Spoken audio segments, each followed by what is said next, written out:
저는 가끔 이런 상상을 해봅니다. 오늘 우리가 읽은 이 말씀에 기록되어 있는 우리 예수님께서 대한민국에서 목회를 하신다면 어떠실까? 우리 예수님이 대한민국에서 어떤 교회 담임 목사로 부임을 하시면 어떠실까? 아니면 예수님이 교회를 개척하시고 그 교회를 목회를 하신다면 여러분 어떠시겠습니까? 당장 그 교회로 가시고 싶지 않으시겠습니까? 그런데 여러분, 예수님이 한 교회의 담임 목사로 부임하신다면 과연 그 교회의 성도들은 모두 다 예수님을 좋아하고 따를까? 그 교회에는 아무런 문제나 잡음이 없을까? 우리가 읽은 성경의 말씀에 보면 꼭 그렇지만은 않은 것 같습니다. 아마 예수님이 오늘날 현대교회의 담임 목사라면 인간적인 그런 잣대로 판단하면 실패한 담임 목사가 될 수도 있지 않을까라고 생각을 해봅니다. 요한복음 6장이 특별히 우리가 읽은 이 본문의 말씀이 우리에게 그것을 잘 보여주고 있습니다. 예수님께서 공식적으로 사역을 시작하신 이후에 예수님께서는 많은 제자들이 몰려들었습니다. 여러분이 복음서를 잘 읽어보시면 처음부터 예수님에게 사람들이 몰려들었던 것은 아닙니다. 예수님이 기적을 베푸시고 예수님이 일반 사람들이 하지 못하는 일들을 하시고 오늘 본문에도 기록되어 있는 것처럼 오병이어의 놀라운 현상들을 우리 예수님께서 보여주시니까 수많은 사람들이 예수님을 추구하고 따라왔던 것입니다. 어느덧 세례 요한의 제자보다 심지어 예수님의 제자가 훨씬 더 많아졌습니다. 예수님은 계속 복음을 전하셨습니다. 하나님의 나라의 복음, 천국 복음을 설교하셨습니다. 병자를 고치셨고 기적을, 이적을 베푸셨습니다. 귀신을 내어 쫓으셨습니다. 하나님의 나라 복음, 천국 복음이 설교되는 그 응변적인 증거 가운데 하나가 병자가 고침을 받고 귀신들이 쫓겨남을 당하는 일이었기 때문입니다. 예수님의 이러한 대중적인 인기와 평판은 점점 높아졌고 특별히 6장에 오병이어의 기적을 베푸시던 갈릴리 바다 건너편 산 위에서 절정에 달했습니다. 주님은 떡 5개와 생선 2마리로 수천 명을 먹이시고 난 후에 비로소 우리 예수님이 하늘에서 이 땅에 사람의 몸을 입고 내려오신 진정한 이유에 대해서 말씀하기 시작하십니다. 그러자 어떤 일이 벌어졌습니까? 점점 인기가 식기 시작했고 제자들은 예수님 말씀을 어려워했으며 여러 사람들이 수군수군대며 불신앙을 조장했습니다. 결국 많은 제자들이 떠나갔고 다시는 예수님과 함께 다니지 아니했다라고 본문의 말씀이 기록을 하고 있습니다. 바로 이때 우리 주님께서 그윽한 눈빛으로 우리 제자들에게 던지신 질문이 무엇이었느냐라고 할 때 너희도 가려느냐는 67절의 말씀이었습니다. 여러분 여기 너희도 가려느냐는 이 말씀은 어디 목적지가 있어서 여행을 가기 위해서 그 여행의 목적지에 가겠느냐 그런 질문이 아니라 너희도 내 말이 어렵고 너희도 내 말을 믿지 못하고 그래서 나를 멀리 떠나갈 것이냐는 질문입니다. 다시 말하면 노골적으로 너희도 나를 배신하고 도망칠 것이냐는 질문입니다. 이 질문에 대해서 12제자의 대표격인 베드로가 또다시 고백을 하지요. 그것이 바로 본문에 나와 있는 68절, 69절의 말씀입니다. 주여 생명의 말씀, 영생의 말씀이 주께 있사오니 우리가 누구에게로 가오리까? 누구든지 다시 태어나 성령의 특별하신 은혜를 받아 변화받은 신자라면 죄를 회개하고 성령님을 모신 신자라면 베드로처럼 고백해야 마땅할 것입니다.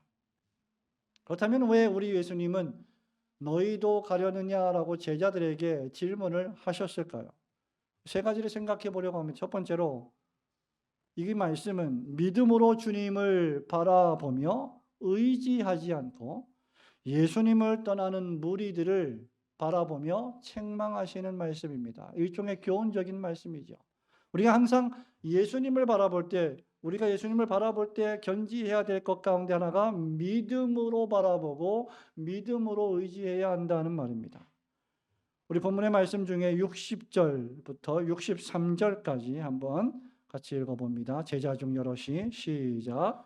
제자 중 여럿이 듣고 말하되 이 말씀은 어렵도다. 누가 들을 수 있느냐 한데 예수께서 스스로 제자들이 이 말씀에 대하여 수군거리는 줄 아시고 이르시되 이 말이 너희에게 걸림이 되느냐. 그러면 너희는 인자가 이전에 있던 곳으로 올라가는 것을 본다면 어떻게 하겠느냐. 살리는 것은 영이니 육은 무익하니라. 내가 너희에게 이른 말은 영이요 생명이라. 아멘. 본문 말씀에 보면 제자 중 여럿이 예수님의 말씀을 들었습니다. 그리고 66절에 보면 그때부터 제자 중에서 많은 사람이 예수님을 떠나갔다라고 기록되어 있습니다.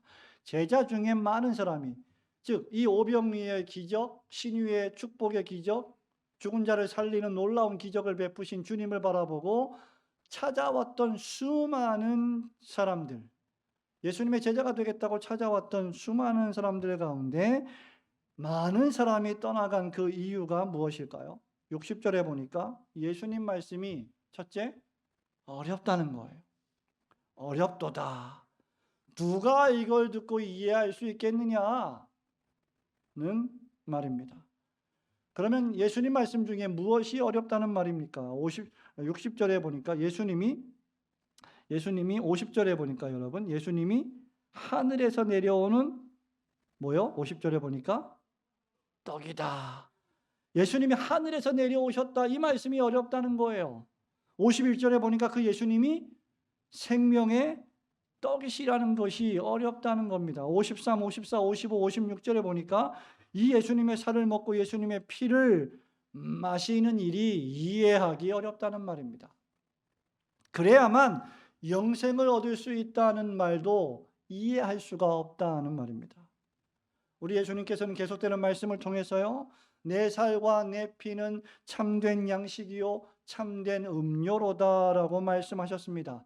예수님은 내 살과 내 피를 먹고 마시지 않으면 베드로가 고백한 영생을 얻을 수 없다라고 말씀하셨습니다. 여러분 어디서 이런 말씀을 들을 수 있겠습니까? 여러분이 직장에서, 학교에서, 사회에서 친구들한테 이런 말씀을 한 번이라도 들어본 적이 있습니까? 여러분 기상천외한 말씀입니다. 논리적으로 말도 되지 않는 이 말들이 어렵다는 겁니다. 그러나 여러분, 결국 이것은 어렵고 쉽고의 문제가 아닙니다. 이것은 난이도의 문제가 아니에요. 이것은 믿음과 불신의 문제입니다. 이것은 신앙과 불신앙의 문제입니다. 예수님을 하나님의 아들 독생자로 구세주로 믿는다면 그 다른 모든 진리의 말씀들도 믿어지는 겁니다. 어느 하나의 진리가 믿어지는데 다른 진리는 믿어지지 않는다는 것은 참된 변화받은 심령에 불가능한 일입니다. 이런 제자들에 대한 우리 주님의 반응을 보면 더욱 확실해집니다. 여러분 오늘날 우리는 매달 첫 주에 우리 교회에서 주님의 명령에 따라 주님의 죽으심을 주님 재림하실 때까지 기억하는 주님의 살과 피를 성찬으로 기념하며 먹고 마십니다.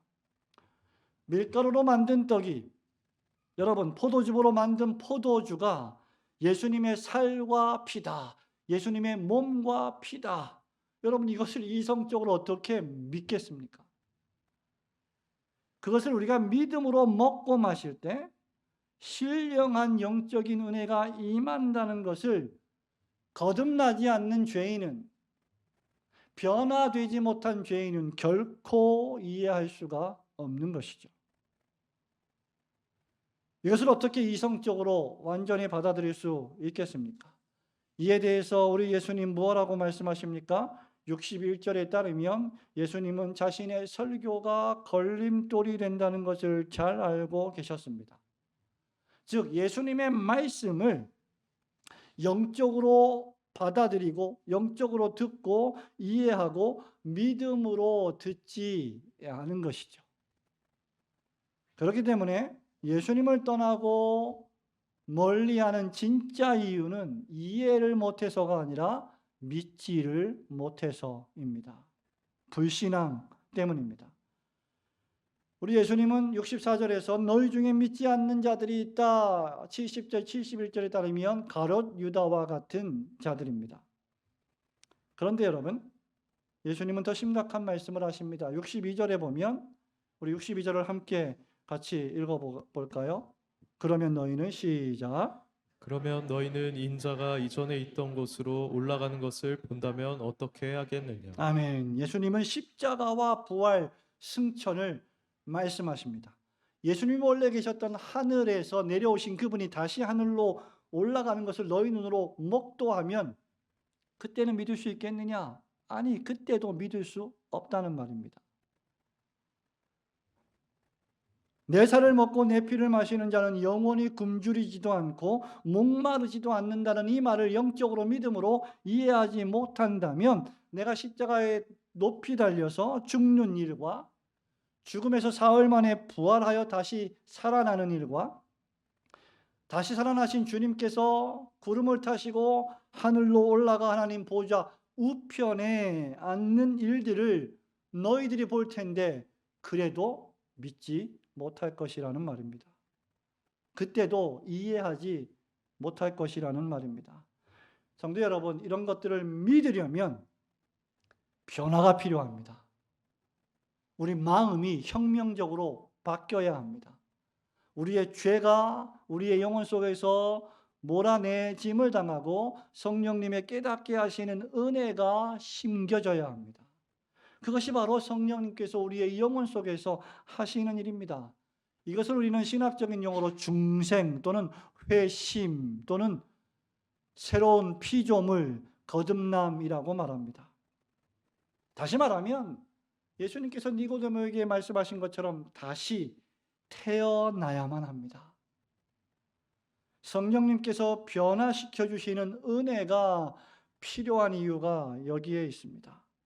그러므로 진정한 제자는 주님의 어려운 말씀을 만날 때마다 겸손히 그 발 앞에 무릎을 꿇고 기도하며 배울 줄 알아야 합니다. 믿음이 좋은 신자라 할지라도 마찬가지입니다. 주께서 가르쳐 주심을 믿고 인내하며 기다려야 합니다. 바울이 고린도전서 13장 12절에서 이렇게 말한 바 있습니다. 우리가 지금은 거울로 보는 것 같이 희미하나 알기는 아는데 완벽하게 이해하지는 못한다는 말이죠. 그때에는 얼굴과 얼굴을 대하여 볼 것이요. 지금은 내가 부분적으로 아나 그때에는 주께서 나를 아신 것 같이 내가 온전히 알리라.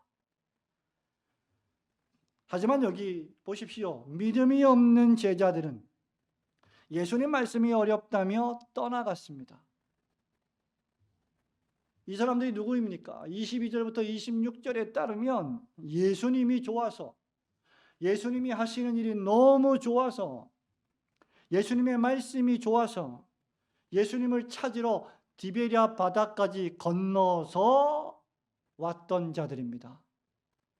산을 넘고 물을 건너서, 여러분 노래 가사에 있는 말처럼 바다 건너서 스스로 찾아왔던 사람들입니다. 그랬던 자들 가운데 많은 이들이 예수님을 떠났습니다.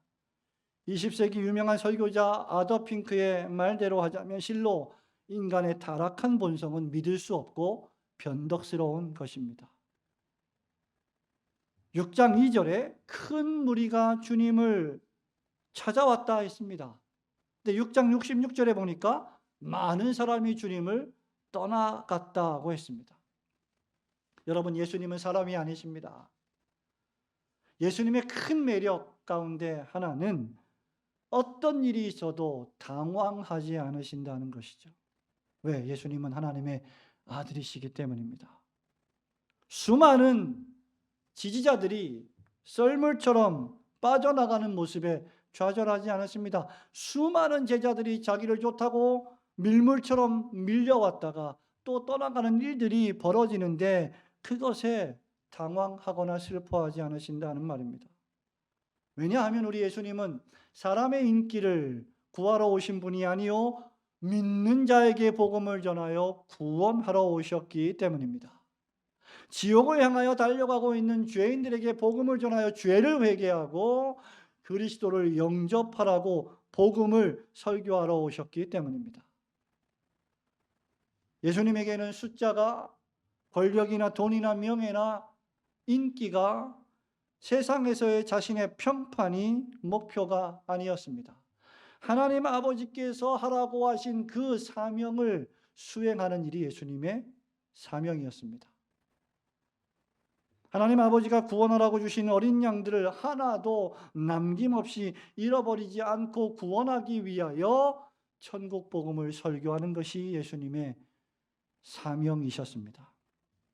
사랑하는 성도 여러분, 예수님께서 이 세상에 사람의 몸을 입고 오신 목적을 이해하고 믿지 못하여 생명의 근원이신 예수님을 떠나는 일이 없도록 여러분 평생에 늘 삼가 주의하시는 성도들이 되시기를 주님의 이름으로 축원합니다. 두 번째로 이 너희도 가렸느냐 하는 이 주님의 물으심은 참된 제자가 되기 위해서는 제자도의 대가를 치러야 한다는 말씀입니다. 66절부터 68절 말씀 같이 읽어볼까요? 66절부터 68절 그때부터 시작. 그때부터 그의 제자 중에서 많은 사람이 떠나가고 다시 그와 함께 다니지 아니하더라. 예수께서 12제자에게 이르시되 너희도 가려느냐? 시몬 베드로가 대답하되 주여 영생의 말씀이 주께 있사오니 우리가 누구에게로 가오리? 아멘. 여러분 예수님을 믿는 믿음에 대해서 가장 잘못된 생각 가운데 하나가 현대 교인들이요. 예수님을 믿으면 나와 내 주변의 모든 일들이 다 잘 될 것이다 라는 생각입니다. 끊임없이 말하지만 다른 말로 이것을 우리는 기복주의라고 부르지요. 복음서에 보면 예수님과 함께 배에 탔던 제자들이 광풍을 만났습니다. 제자들이라고 해서 예수님을 믿는 제자들이라고 해서 특수한 사람들이 아닙니다. 그들에게 고난이 비껴가는 것이 아니고 풍랑과 파도가 비껴가는 것이 아닙니다. 그렇게 여러분 진정한 신자는 나에게 무슨 일이 벌어진다 할지라도 어떤 일이 생긴다고 할지라도 그것으로 주님께 영광이 된다면 감사하는 것입니다. 그게 신자의 삶의 목적이에요. 그런데 기복주의자들의 삶의 목적은 무엇입니까? 유사 그리스도인의 삶의 목적은 무엇입니까? 자기 자신입니다. 번영입니다. 축복입니다. 하나님의 영광이 아닙니다. 하나님의 거룩이 아닙니다. 예수를 믿었다고 해서 만사가 형통하고 고난이 없고 고통이 없는 그런 삶은 존재하지 않습니다. 그러면 여러분 우리가 예수님을 믿기 전에는 뭐 그렇다 치더라도 믿고 난 다음에는 어떤 불행도 없어야 하겠죠. 질병도 안 걸려야 되겠죠. 승승장구해야 되겠죠. 승진해야 되겠죠. 모든 관계가 다 원만해야 되겠죠. 단 하루도 근심 걱정이 없어야 할 겁니다. 그러나 그렇지 않습니다.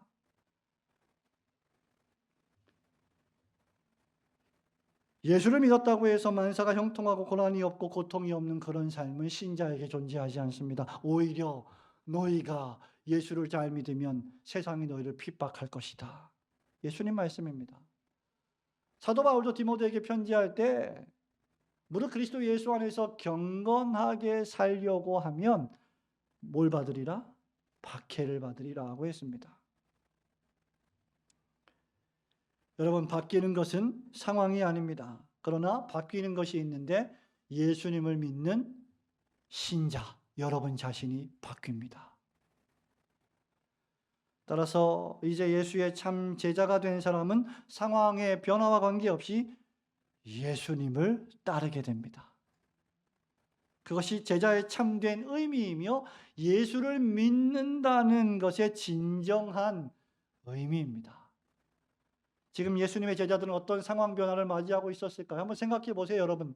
예수님께서요, 물고기를 잡는 어부였던 베드로, 야고보, 요한 여러 제자들을 직접 부르셨어요. 1명, 2명, 3명, 5명, 6명, 12명을 부르셨습니다. 12명이 이제 교회를 이루어가기 시작했습니다. 그런데 예수님이 기적을 베푸시고 놀라운 말씀들을 전하시자 많은 무리들이 따라왔습니다. 얼마나 좋았을까요? 제자들이 와, 우리 예수님 정말 대단하신 분이시구나. 그런데 여러분 66절에 보니까 그 가운데 수많은 무리들이 예수님을 떠나는 일이 벌어졌습니다. 그 한가운데 12명의 제자들이 있습니다. 제자가 되려면 대가를 치러야 할 것입니다. 좋을 때만 좋은 것이 아니라 좋지 않을 때도 좋을 줄 알아야 한다는 것이죠. 예수님의 제자가 되었다고 해서 대가가 면제되는 것이 아닙니다. 우리가 일반적으로 어떤 유명한 사람의 숙련된 달인의 제자가 된다는 것도 어려운 일이 아닙니까? 그에게 가서 수년 동안 여러 가지 일들을 하면서 인내하고 참고 버텨야 진정한 제자가 되지 않습니까? 예수님의 제자들이 치를 대가는 과연 무엇이었을까? 예수님이 친히 가르쳐 주셨습니다. 마가복음 8장 34절에서 누구든지 나를 따라오려거든 첫째, 자기를 부인하고, 둘째, 자기 십자가를 지고, 셋째, 나를 따를 것이니라. 자기 부인과 자기 십자가를 지는 것은 마태, 마가, 누가복음의 일관된 사상입니다. 여러분, 이 말씀은 지극히 자기 중심의 이기적인 삶을 버리고 자기를 지으신 하나님 아버지를 위해 사는 삶을 가리킵니다. 필요하다면 하나님 일이 땅에 떨어져 썩어 죽는 일이죠. 그 일을 통해서 많은 열매를 맺게 하는 일입니다. 구체적으로 여러분의 생명과 삶과 시간과 물질과 재능을 하나님 말씀의 정신을 따라 하나님의 뜻대로 배분하는 것입니다. 뜻이 하늘에서 이루어진 것 같이 땅에서도 이루어지이다. 우리가 오후에 말씀을 드릴 텐데 그렇게 나를 하나님의 뜻에 맞추며 사는 것이죠. 로마서 14장 8절에 바울의 표현대로 하자면 살아도 주를 위하여 살고 죽을 때도 주를 위하여 죽는 것입니다. 갈라디아서 2장 20절대로 표현하자면 나를 위하여 자기 자신을 버리신 하나님의 아들을 믿는 믿음 안에서 사는 삶입니다. 그래서 많은 제자들이 예수님을 배반하고 떠나갈 때에도 끝까지 지키는 삶입니다. 우리 교단에 아주 귀한 단체가 있는데요. 학생신앙운동의 단체가 있는 거 잘 아시죠? SFC, Student for Christ, 그리스도를 위한 학생의 강령이 있습니다. 그 강령의 네 번째가 무엇입니까, 여러분? SFC 운동원 여러분, 대학생 여러분, 생활 원리예요. 우리의 생활 원리는 다음과 같다. 첫째, 하나님 중심. 둘째, 성경 중심. 셋째, 교회 중심. 여러분, 이것은 학생들뿐만 아니라 우리 교단의 교회의 모든 성도들의 생활 원리이기도 합니다. 주님의 제자는 언제나 예수님 중심이어야 합니다. 성경 중심이어야 합니다. 그리고 그것을 교회 중심의 삶으로 구현해야 합니다. 그렇기에 모든 사건과 상황을 믿음의 눈으로 볼 줄 알아야 합니다. 사람들이 주님의 말씀을 이해하지 못하고 불신한 가운데 많이 떨어져 나간다 해서 낙심하거나 절망하지 않는 삶입니다. 여러분의 인생을 살아가면서 교회 생활을 하거나 사회 생활을 할 때에 여러분 편이 많다고, 여러분 편이, 우리 편이 많다고 또는 없다고 교만하거나 또는 낙심할 필요가 전혀 없는 것입니다. 우리는 사람이기 때문에 환경과 상황에 영향을 받습니다. 그러나 그럼에도 불구하고 진정한 신자는 결코 주님을 떠나지는 않습니다. 주님의 양은 주님의 음성을 듣습니다. 그러나 믿음이 있는 것 같으나 주님을 배반하는 자는 위조된 믿음, 유사한 믿음, 비슷한 믿음, 주님을 배반하는 믿음도 있습니다. 따라서 믿음 없는 자가 주님을 떠나갈 때 우리는 실망하거나 배반감을 느껴 실망할 필요가 별로 없을 것입니다. 우리 주님이 너희도 가려느냐라고 물으신 것은 12제자들이 떠날까 봐 근심하거나 걱정돼서 물으신 질문이 아닙니다. 그들의 믿음을 분명히 하고 확고히 하시기 위해서 물으신 것입니다. 12명이라도 분명하고 확고한, 아니 몇 명이라도 분명하고 확고한 그리스도의 제자가 있다면 수많은 떠나가는 무리보다 100배, 1000배 더 강한 것입니다. 그래서 종교개혁자 칼빈은 기독교 강요에서 참된 교회의 본질은 그 숫자에 있지 않고 그 순전함과 정결함에 있다. 참된 믿음에 있다라고 말한 것입니다. 우리 주님은 분명히 좁은 길을 설교하러 오셨습니다. 그리고 우리에게 좁은 문으로 들어가라 말씀하셨습니다. 넓은 물과 넓은 길은 들어가는 사람이 많다. 좁은 길은 많지 않다라고 분명히 우리에게 말씀해 주셨습니다. 이 길은 세상의 기대와는 달리 어려운 길입니다. 교회가 어려움을 당했을 때, 목사가 어려움을 당했을 때 하나님께서는 여러 방법으로 위로하십니다. 성도들도 위로하시고 목회자도 위로하시고 사역자도 위로하십니다. 몇 주 전에 우리 교회 성도님 한 분이 신문을 보다가 목사님과 나누고 싶어서 보내드렸다는 메시지와 함께 어떤 기사를 보내주셨습니다. 그 글이 얼마나 위로가 됐는지 모릅니다. 여러 지역의 교회를 개척하는 라이트하우스의 대표인 홍민기 목사의 글입니다. 우리 행신동에 있는 행신 침례교회가 하나 있는데 그 김관성 목사가 담임을 하고 있는데 그 김관성 목사가 울산으로 가서 교회를 개척할 때 그 교회를 개척하게 해준 대표가 홍민기 목사입니다. 많은 교회들을 개척을 했죠. 성도들이 떠날 때라는 제목의 글입니다.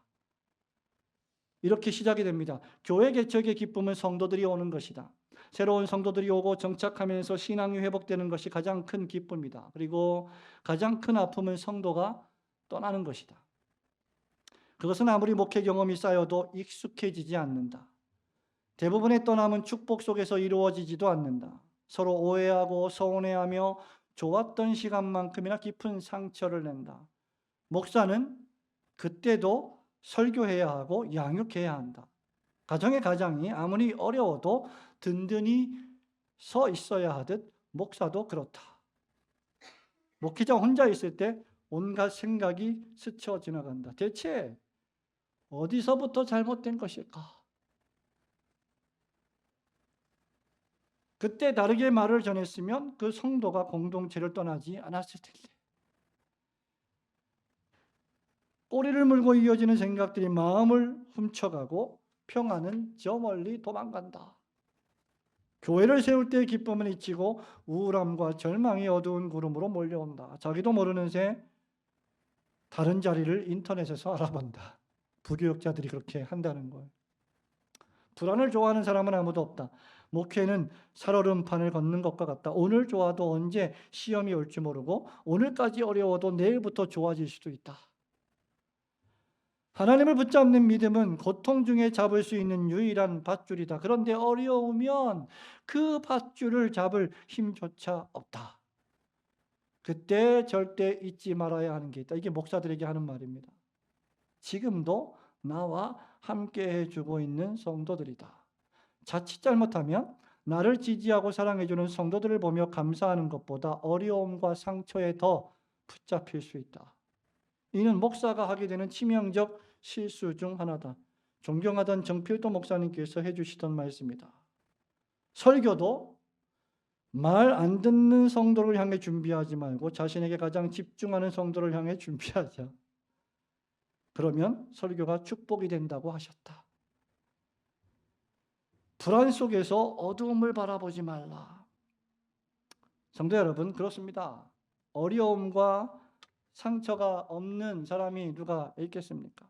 그러나 그 어려움과 상처에 매몰되어서 계속해서 과거만 이야기하고 그 어려움과 상처에 빠져 있다면 앞으로 나아갈 수 없을 것입니다. 우리는 주님을 믿고 앞으로 나아가야 합니다. 주님을 따른다면 대가를 치러야 합니다. 올곧게 하다 보면 어려운 일이 벌어질 수도 있습니다. 너희도 가려니 하는 주님의 음성에 베드로와 같이 영생의 말씀이 주께 있사오니 우리가 누구에게로 가오리까라고 고백하며 주님과 믿음으로 동거하시는 성도들이 되시기를 주님의 이름으로 축원합니다. 마지막으로 너희도 가려느냐, 이 음성은 주님을 굳게 따를 것을 너희 스스로 다시 한번 분명히 하라는 믿음과 사명 촉구의 말씀입니다.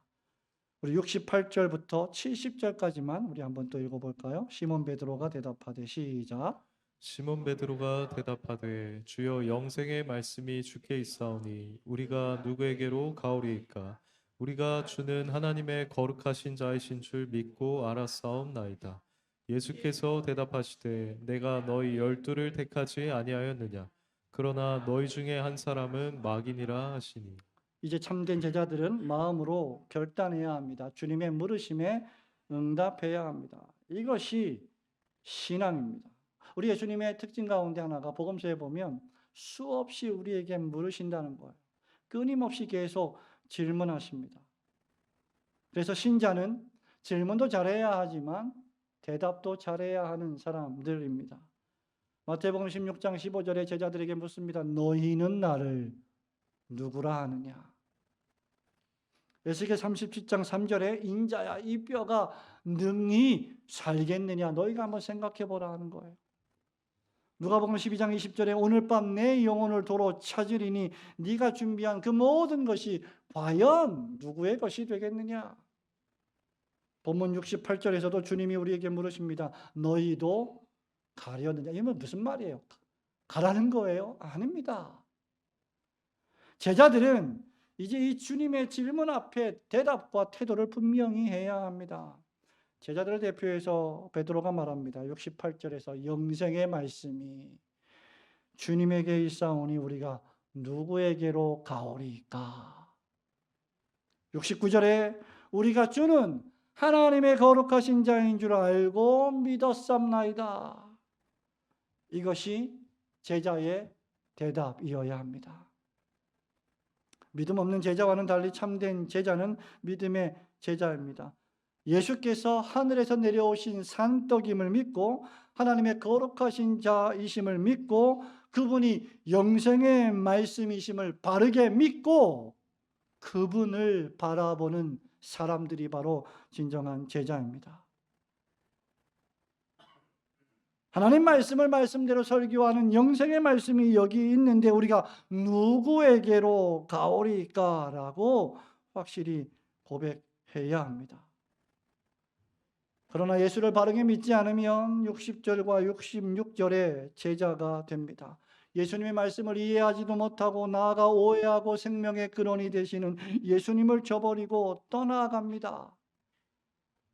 그러나 그것은 영원한 저주와 형벌에 처하는 죽음의 길인 것을 그들은 불신앙 가운데 깨닫게 될 것입니다.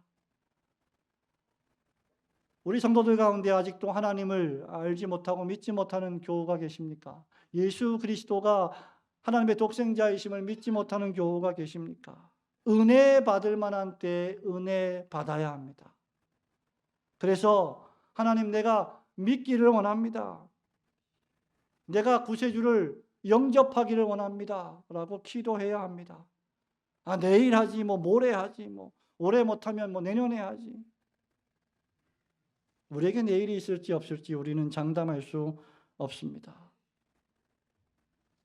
그렇기 때문에 제자가 할 일은 그저 매일매일 처한 시간과 장소와 환경에서 소금으로 빛으로 예수를 따르며 하나님을 섬기는 것입니다. 우리가 그렇게 할 수 있는 이유는 우리에게 믿음을 주시고 우리를 선택하시며 살아가게 하시는 전능하신 하나님의 주권적인 섭리 때문에 그렇습니다.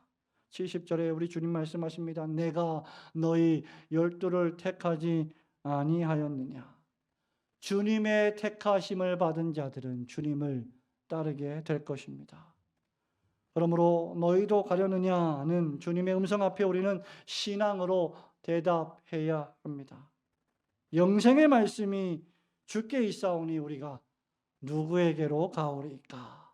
우리는 주님이 하늘에서 내려오신 하나님의 거룩하신 자이심을 믿습니다. 사나 죽으나 힘 닿는 대로 최선을 다하여 주님을 따르겠습니다. 하나님 나라를 위하여 살겠습니다. 주께서 주신 이 경건과 사명을 수행할 부속의 기관인 교회를 위하여 살겠습니다. 나의 가정에서 사회에서 내가 만나는 사람들에게 말로 삶으로 그리스도의 영생의 복음을 전하겠습니다. 성도 여러분, 성경의 기초에서 종교개혁자들과 신학자들은 성도가 교회를 떠나야 할 유일한 이유 한 가지를 제시했습니다. 그것은 교회의 강단에서 복음이 설교되지 않거나 이단 사설을 가르칠 때 분연히 그 교회를 떠나야 한다고 했습니다.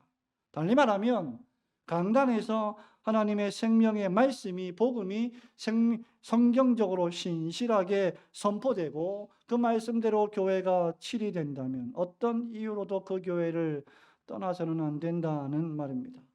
여러분이 공부하고 계시는 벨직 신앙고백서 28항 참된 교회에 가입해야 할 모든 사람의 의무에서 순교자 귀도 드 브레는 이렇게 말합니다. 이 교회가 구원받은 자들의 집회이므로 이 모임을 벗어나서는 구원이 없으며 신분이나 지위를 막론하고 누구라도 이 모임에서 탈퇴하거나 따로 떨어져 나와 살아서는 안 된다라고 믿습니다. 이렇게 고백했습니다. 그렇다면 어떤 교회가 참된 교회일까? 이어지는 29항 참된 교회와 거짓된 교회의 차이점에서 귀도 드 브레는 계속해서 이렇게 말합니다. 참된 교회임을 알 수 있는 표지들은 다음과 같습니다. 순수한 복음의 교리가 교회 안에서 설교되어야 합니다. 그리스도께서 제정하신 성례가 순수하게 집행되어야 합니다. 죄를 형벌하는 교회의 권징이 시행되어야 합니다. 요약하면 모든 것을 하나님의 말씀에 따라 경영하고 말씀에 반대되는 모든 것을 교정하며 오직 예수 그리스도의만이 교회의 유일한 머리이심을 인정해야 합니다. 이런 표지들을 통하여 참된 교회는 확실히 알려지며 어느 누구도 스스로를 참된 교회로부터 분리할 권리가 없습니다. 참된 교회의 표지인 하나님의 말씀과 말씀의 권면과 훈련인 권징이 잘 시행된다면 누구라도 그 교회에서 충성을 다해야 합니다. 어떤 일이 있어도 주님이 하나 되게 하신 것을 깨뜨리지 않고 여러분 옆에 있는 성도들과 함께 하나 되게 하신 것을 힘써 지키시는 성도들이 되셔야 할 것입니다. 이런 결단과 고백이 여러분의 심령에 충만하여 오늘 당장 주님을 따르는 일을 구체적으로 실천하시는 올고든 교회 성도들이 되시기를 주님의 이름으로 축원합니다. 성도 여러분, 말씀을 맺습니다. 요한복음 6장을 이해하는 큰 열쇠는 예수님을 따르는 제자의 도입니다. 이 말씀은 제자의 믿음을 위한 말씀입니다. 성경에 보면 많은 사람들이 예수님을 따르다가 중도에 포기하거나 또는 배반하고 떠나는 사람들이 있었습니다. 대만은 세상을 사랑해서 세상으로 갔고 가룟 유다는 주님을 은 30에 팔았습니다. 예수님 시대에도 수많은 사람들이 왔다가 떠나갔다면 우리 시대에는 얼마나 더 그런 일들이 많겠습니까? 따라서 이런 모습을 볼 때 우리는 놀랄 필요가 없습니다. 낙심할 필요는 더더욱 없습니다. 또한 나아가 베드로처럼 영생의 말씀이 우리에게 계십니다. 주님은 하늘에서 오신 거룩한 분이십니다. 그렇게 고백하며 우리의 믿음을 분명히 해야 합니다. 좁은 길이라도 이 길이 진정 주님이 명령하시고 축복하신 길이라면 주님께서 친히 걸어가셔서 우리에게 보여주신 이 생명의 길을 믿음으로 잘 걸어가셔서 주님이 우리를 택하신 그 이유를 여러분의 삶으로 증명하시는 성도들이 되시기를 주님의 이름으로 축원합니다.